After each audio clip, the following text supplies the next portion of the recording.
Bonsoir à tous. Elle demande à l'État de revoir sa copie. Près de 80 personnes étaient rassemblées devant la préfecture du Jura hier. Elle dénonce la politique sanitaire menée sur la dermatose nodulaire contagieuse par l'État et donc l'abattage en masse des bovins pour freiner la propagation de l'infection. À l'appel de la Confédération paysanne notamment, les militants réunis expliquent que la maladie se transmettrait par des insectes piqueurs ou mordeurs par le sang qui transmettent ensuite le virus d'un animal à un autre et non d'animaux en animaux. D'où la critique de l'abattage préventif de bovins. 10 blessés légers après un incendie à Besançon très tôt ce matin. Le feu a pris au premier étage d'un immeuble du quartier Planoise de la ville. 3 personnes ont été évacuées à l'aide de cagoules de sauvetage. 8 ont été transportées à l'hôpital Jean Minjose.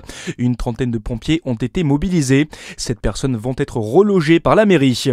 C'est notre vitrine du savoir-faire régional, national et international. La foire gastronomique de Dijon se poursuit cette semaine.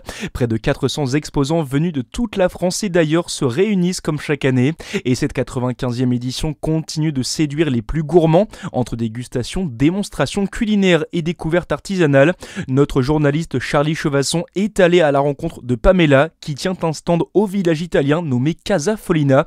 Des spécialités venues de la région de la Calabre, la pointe de la botte italienne. Alors nous on propose différentes pâtes à tartiner qui sont faites à base de chocolat blanc avec des goûts complètement tous différents.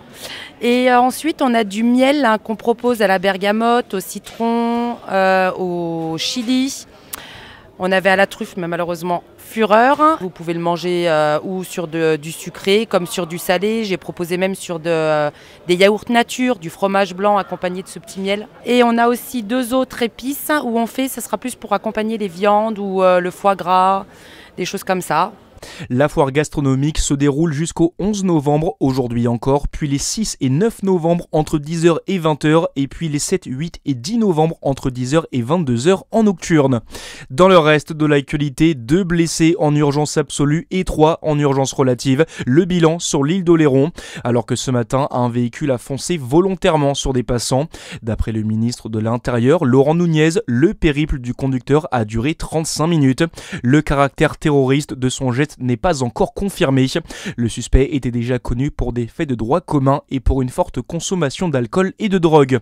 Et puis on termine avec un mot de foot, c'est confirmé. L'AS Quetigny aura bien le privilège d'accueillir l'AS Saint-Etienne au stade Gaston Gérard de Dijon lors du 7e tour de la Coupe de France. Le club attend entre 4000 et 8000 spectateurs pour la rencontre. Le match se déroulera le samedi 15 novembre. Voilà pour l'essentiel de l'actualité, c'est la fin de ce journal. Très bonne soirée à tous sur Fréquence Plus.